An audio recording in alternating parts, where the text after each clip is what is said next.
श्रीमद्भागवत महापुराण अथ द्वात्रिंशो अध्यायः। धूम मार्ग और अर्चिरा आदि मार्ग से जाने वालों की गति का और भक्ति योग की उत्कृष्टता का वर्णन। भगवान कपिल देव जी कहते हैं, माता जी, जो पुरुष घर में रहकर सकाम भाव से गृहस्थ के धर्मों का पालन करता है और उनके फलस्वरूप अर्थ एवं काम का उपभोग करके फिर उन्हीं का अनुष्ठान करता है, वह तरह तरह की कामनाओं से मोहित रहने के कारण भगवत धर्मों से विमुख हो जाता है और यज्ञों द्वारा श्रद्धा पूर्वक देवता तथा पितरों की ही आराधना करता रहता है। उसकी बुद्धि उसी प्रकार की श्रद्धा से युक्त रहती है। देवता और पितर ही उसके उपास्य रहते हैं, अतः वह चंद्रलोक में जाकर उनके साथ सोमपान करता है और फिर पुण्य क्षीण होने पर इसी लोक में लौट आता है। जिस समय प्रलय काल में शेष साई भगवान शेष शैया पर शयन करते हैं, उस समय सकाम गृहस्थाश्रमियों को प्राप्त होने वाले ये सब लोग भी लीन हो जाते हैं। जो विवेकी पुरुष अपने धर्मों का अर्थ और भोग विलास के लिए उपयोग नहीं करते, बल्कि भगवान की प्रसन्नता के लिए ही उनका पालन करते हैं, वे अनासक्त, प्रशांत, शुद्ध चित्त, निवृत्ति धर्मपरायण, ममता रहित और अहंकार शून्य पुरुष स्वधर्म पालन रूप सत्वगुण के द्वारा सर्वथा शुद्ध चित्त हो जाते हैं। वे अंत में सूर्य मार्ग, अर्च मार्ग या देवयान के द्वारा सर्वव्यापी पूर्ण पुरुष श्री हरि को ही प्राप्त होते हैं, जो कार्य कारण रूप जगत के नियंता, संसार के उपादान कारण और उसकी उत्पत्ति, पालन एवं संहार करने वाले हैं। जो लोग परमात्म दृष्टि से हिरण्यगर्भ की उपासना करते हैं, वे दो परार्थ में होने वाले ब्रह्मा जी के प्रलय पर्यंत उनके सत्यलोक में ही रहते हैं। जिस समय देवता आदि से श्रेष्ठ ब्रह्मा जी अपने द्विपरार्ध काल के अधिकार को भोग कर पृथ्वी, जल, अग्नि, वायु, आकाश, मन, इंद्रिय, उनके विषय शब्द आदि और अहंकार आदि के सहित संपूर्ण विश्व का संहार करने की इच्छा से त्रिगुणात्मिका प्रकृति के साथ एक रूप होकर निर्विशेष परमात्मा में लीन हो जाते हैं, उस समय प्राण और मन को जीते हुए वे विरक्त योगीगण भी देह त्याग कर उन भगवान ब्रह्मा जी में ही प्रवेश करते हैं और फिर उन्हीं के साथ परमानंद स्वरूप पुराण पुरुष पर ब्रह्म में लीन हो जाते हैं। इससे पहले वे भगवान में लीन नहीं हुए, क्योंकि अब तक उनमें अहंकार शेष था। इसलिए माता जी, अब तुम भी अत्यंत भक्ति भाव से उन श्री हरि की ही चरण शरण में जाओ।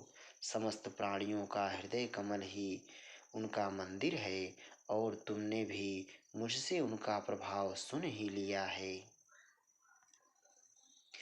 वेद गर्भ ब्रह्मा जी भी, जो समस्त अस्थावर जंगम प्राणियों के आदि कारण हैं, मरीचि आदि ऋषियों, योगेश्वरों, सनकादिकों तथा योग प्रवर्तक सिद्धों के सहित निष्काम कर्म के द्वारा आदि पुरुष पुरुष श्रेष्ठ सगुण ब्रह्म को प्राप्त होकर भी भेद दृष्टि और कर्तृत्वाभिमान के कारण भगवत इच्छा से सब सर्ग काल उपस्थित होता है, तब काल रूप ईश्वर की प्रेरणा से गुणों में क्षोभ होने पर फिर पूर्ववत प्रकट हो जाते हैं। इसी प्रकार पूर्वोक्त ऋषिगण भी अपने अपने कर्मानुसार ब्रह्मलोक के ऐश्वर्य को भोग कर भगवत इच्छा से गुणों में क्षोभ होने पर पुनः इस लोक में आ जाते हैं। जिनका चित्त इस लोक में आसक्त है और जो कर्मों में श्रद्धा रखते हैं, वे वेद में कहे हुए काम्य और नित्य कर्मों का सांगोपांग अनुष्ठान करने में ही लगे रहते हैं। उनकी बुद्धि रजोगुण की अधिकता के कारण कुंठित रहती है, हृदय में कामनाओं का जाल फैला रहता है और इंद्रियां उनके वश में नहीं होती। बस अपने घरों में ही आसक्त होकर वे नित्य प्रतिपितरों की पूजा में लगे रहते हैं। ये लोग अर्थ, धर्म और काम के ही परायण होते हैं। इसलिए जिनके महान पराक्रम अत्यंत कीर्तनीय हैं, उन भवभयहारी श्री मधुसूदन भगवान की कथा वार्ताओं से तो ये विमुख ही रहते हैं। हाय विष्ठा भोजी, कुकर सूकर आदि जीवों के विष्ठा चाहने के समान जो मनुष्य भगवत कथा अमृत को छोड़कर निंदित विषय वार्ताओं को सुनते हैं, वे तो अवश्य ही विधाता के मारे हुए हैं। उनका बड़ा ही मंद भाग्य है।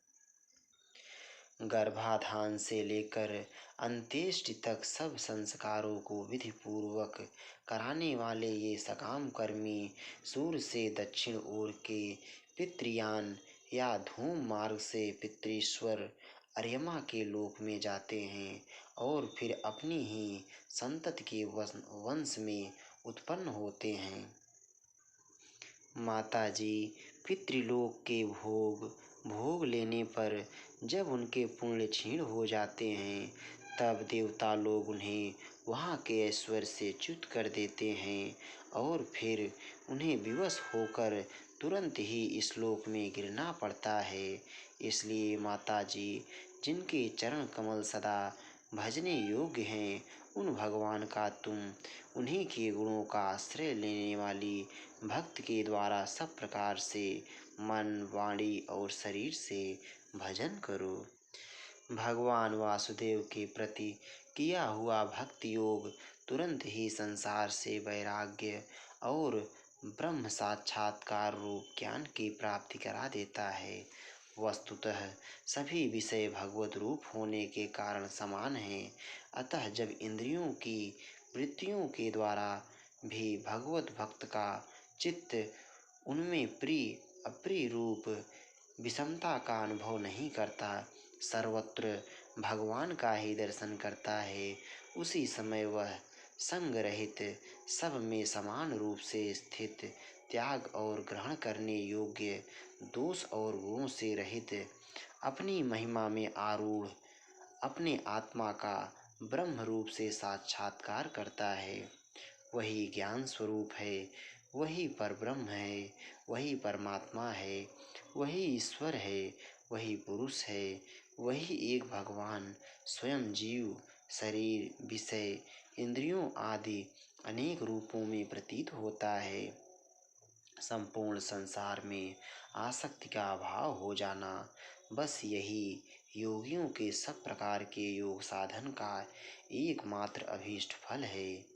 ब्रह्म एक है, ज्ञान स्वरूप और निर्गुण है, तो भी वह ब्रह्म वृत्तियों वाली इंद्रियों के द्वारा भ्रांतिवश शब्द आदि धर्मों वाले विभिन्न पदार्थों के रूप में भास रहा है।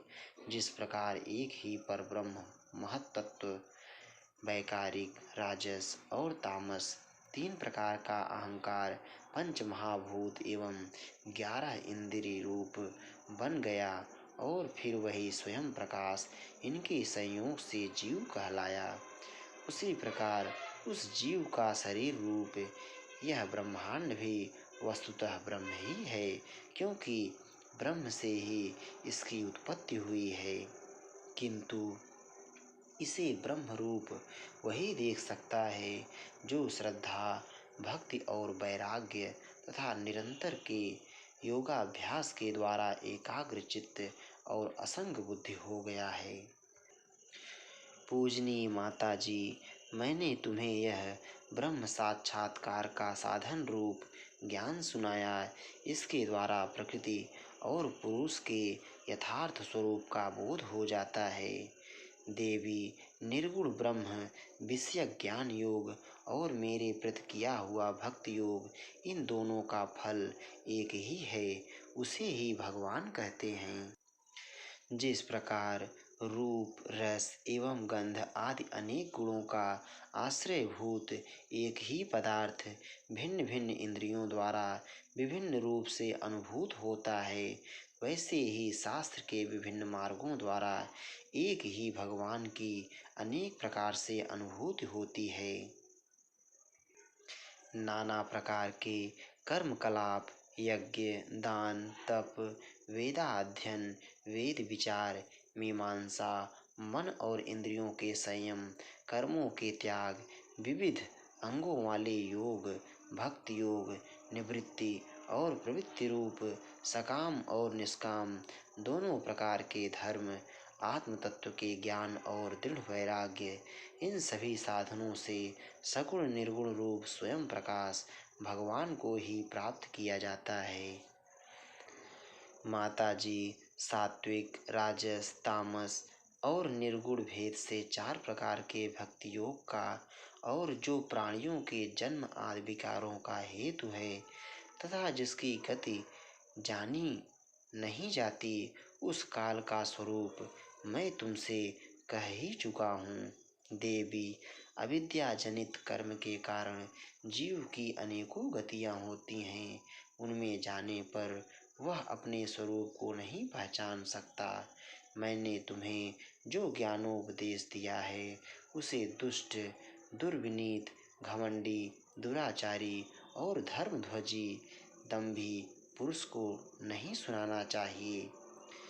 जो विषय लोलुप हो, गृहासक्त हो, मेरा भक्त ना हो अथवा मेरे भक्तों से द्वेष करने वाला हो, उसे भी इसका उपदेश कभी ना करें। जो अत्यंत श्रद्धालु, भक्त, विनयी, दूसरों के प्रति दोष दृष्टि ना रखने वाला, सब प्राणियों से मित्रता रखने वाला, गुरु सेवा में तत्पर, बाह्य विषयों में अनासक्त, शांत चित्त, मत्सर शून्य और पवित्र चित्त हो तथा मुझे परम प्रीतम मानने वाला हो, उसे इसका अवश्य उपदेश करें। माँ, जो पुरुष मुझ में चित्त लगाकर इसका श्रद्धा पूर्वक एक बार भी श्रवण या कथन करेगा, वह मेरे परम पद को प्राप्त होगा। इति श्रीमद्भागवते महापुराणे पारमहंस्यां संहितायां तृतीयस्कन्धे कापिलेये द्वात्रिंशो अध्यायः। श्री राधा वल्लभ लाल की जय।